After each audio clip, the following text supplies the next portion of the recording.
आदाब students, I hope कि आप सब ठीक होंगे। और जो मैं लेक्चर्स आपको देता हूँ और जो वीडियोस मैं आप तक पहुँचाता हूँ, जो ये मैं अपनी एफ़र्ट्स लगा रहा हूँ, मुझे उम्मीद है कि आप उससे कुछ न कुछ सीख रहे होंगे।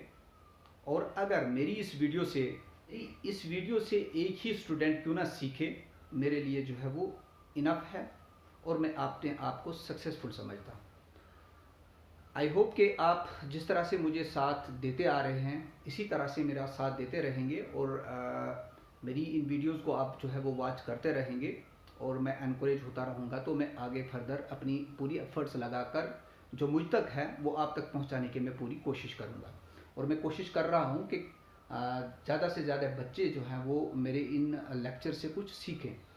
तो आज हमारा टॉपिक जो है वो है future indefinite tense. Future indefinite tense का अब ये रहेगा, यहाँ पर भी कोई स्ट्रक्चर अलग से हमें नहीं लगाना है। वही पुराना रूल है जो हमने प्रेजेंट टेंस में पढ़ा, जो हमें पास्ट टेंस में पढ़ा, वही रूल्स हैं, उसी तरह के स्ट्रक्चर हैं। सिर्फ थोड़ी सी चेंज आती है, वो आती है हेल्पिंग वर्ब की। तो हेल्पिंग वर्ब के हमारे चेंज करने से पूरा जो है वो टेंस चेंज हो जाता है, प्रेजेंट पास्ट में, पास्ट फ्यूचर में। तो आइए आज हम यहाँ पर देखते हैं जो इसकी आइडेंटिफिकेशन है, जो इसकी पहचान है वो क्या है। जाएगा, जाएगी, जाएंगे। इसके सेंटेंस के आखिर में वही चीज़ें आती हैं।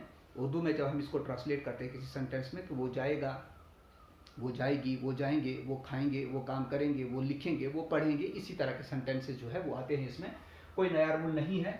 ये फिर वही सैम है, ये जो है वो आई जैसे मी में चेंज होगा, इसी तरह से ये सारे चेंज इनटू दीज जो हमारे ये प्रोनाउंस हैं। अफर्मेटिव सेंटेंस में क्या है, सब्जेक्ट प्लस विल शैल, ये सब्जेक्ट के अकॉर्डिंग यूज करना है, प्लस वर्ब की फर्स्ट फॉर्म प्लस ऑब्जेक्ट।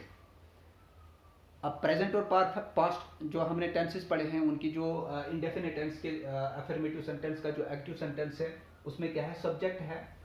तो जो हमारा होगा, जो हमारा प्रेजेंट इंडेफिनिट टेंस है वहां पे सब्जेक्ट और उसके बाद जो है वर्ब की फर्स्ट फॉर्म और वर्ब की और हमारा ऑब्जेक्ट होता है। अब पास्ट में क्या होता है, सब्जेक्ट फिर वर्ब की सेकंड फॉर्म इस्तेमाल होती है। सिर्फ पास्ट टेंस के इंडेफिनिट टेंस में वर्ब की सेकंड फॉर्म इस्तेमाल होती है और किसी भी टेंस में इस्तेमाल नहीं होती है।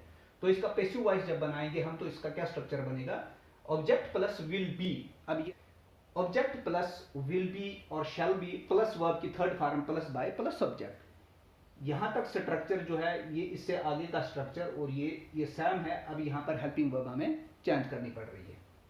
अब नेगेटिव सेंटेंस इसका कैसा रहेगा, subject plus will shall plus not plus object. Not हम यूज कर रहे हैं नेगेटिव सेंटेंस में। अब तो इस वक्त तक हम जो है वो सीख चुके हैं, बहुत कुछ हमने जान लिया है, बहुत कुछ हमें पता चल गया है कि टेंसेस में और एक्टिव और पैसिव वॉइस जो होती है उनमें क्या चेंजेस होती है, कहाँ पर चेंजेस होती हैं, और जो अफर्मेटिव है, नेगेटिव है, इंटरोगेटिव है या डबल इंटरोगेटिव सेंटेंसेस जो है उनमें कौन सा स्ट्रक्चर बनता है, किस तरह का स्ट्रक्चर बनता है और इसका कौन सा रूल अप्लाई किया जाता है। तो अब इसका जो पैसिव वॉइस बनेगा, object plus will shall plus not plus be और उसके बाद वर्ब की थर्ड फॉर्म सैम है, बाय सैम है और सब्जेक्ट हमारा सब्जेक्ट हमारा सैम है। इसके बाद जो हमारा इंटरोगेटिव सेंटेंस है, विल और शैल हमने पहले यूज कर रहे हैं क्योंकि इंटरोगेटिव है, हमने किसी से कोई बात पूछनी है तो पूछने के लिए हेल्पिंग वर्ब हमें स्टार्ट में लगाना पड़ता है। तो विल और शैल, उसके बाद सब्जेक्ट है, उसके बाद वर्ब की फर्स्ट फॉर्म है, उसके बाद ऑब्जेक्ट है, क्योंकि ये टेंसेस में हम पढ़ चुके हैं। एक्टिव सेंटेंसेस हमने ऑलरेडी टेंसेस में सीख लिए है। अब पैसिव वॉइस इसका कैसे बनेगा, विल और शैल पहले लगेगा और उसके बाद ऑब्जेक्ट होगा और उसके बाद बी होगा और उसके बाद वर्ब की थर्ड फॉर्म, ये आगे सैम है प्लस बाय प्लस सब्जेक्ट। मतलब कुछ भी मुश्किल नहीं है, स्ट्रक्चर सैम है टेंसेस का, सिर्फ हेल्पिंग वर्ब थोड़ी सी चेंज होती है और उसके बाद यहाँ पे जो फ्यूचर टेंस में होता है बी का इस्तेमाल ये एक्स्ट्रा होता है, ये प्रेजेंट और पास्ट टेंस में नहीं हुआ है। तो अब हम एक सेंटेंस लेते हैं, Ravi will write a letter. Ravi खत लिखेगा, रवि एक खत लिखेगा। तो इसी को हमने देखना है, इसी के अकॉर्डिंग ए लेटर हमारा पहले आएगा, ए लेटर, फिर उसके बाद हमारे पास क्या आएगा, हमारे पास उसके बाद ऑब्जेक्ट आएगा, ऑब्जेक्ट हमारा पहले आया, फिर उसके बाद हमारे पास ये विल बी आएगा, विल बी, उसके बाद क्या आता है हमारे पास, उसके बाद वर्ब की थर्ड फॉर्म आएगी, राइट की रिटर्न,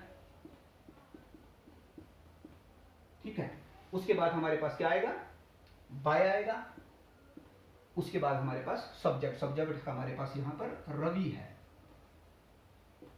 रवि के द्वारा या रवि के जरिए खत नहीं लिखा जाएगा। नहीं sorry, Ravi will write a letter, Ravi एक खत लिखेगा, a letter will be written by Ravi, Ravi के जरिए खत लिखा जाएगा, रवि के जरिए खत लिखा जाएगा। उसके बाद हम नेगेटिव सेंटेंस लेते हैं, Ravi will not write a letter, Ravi खत नहीं लिखेगा।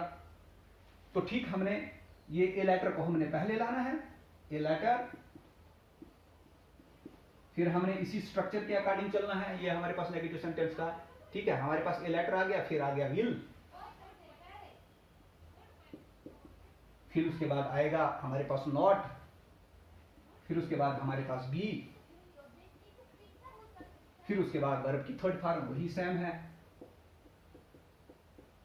और उसके बाद जो है हमारे पास बाय, फिर उसके बाद हमारे पास सब्जेक्ट कौन सा है, रवि। तो कुछ भी मुश्किल नहीं है, बहुत सिंपल है। Ravi will not write a letter, Ravi खत नहीं लिखेगा, तो ये letter will not be written by Ravi, Ravi के जरिए खत नहीं लिखा जाएगा। अब ये एक सेंटेंस में आपके लिए छोड़ रहा हूं, will Ravi write a letter, क्या रवि खत लिखेगा, इंटरोगेटिव सेंटेंस है, स्ट्रक्चर आपके सामने है। इसी स्ट्रक्चर के अकॉर्डिंग अब आप इसको कमेंट बॉक्स में इसका मुझे लिखकर चेंज करके, पैसिव वॉइस में चेंज करके वो लिखेंगे। आई होप कि आपको ये मेरा लेक्चर पसंद आया होगा। Thank you.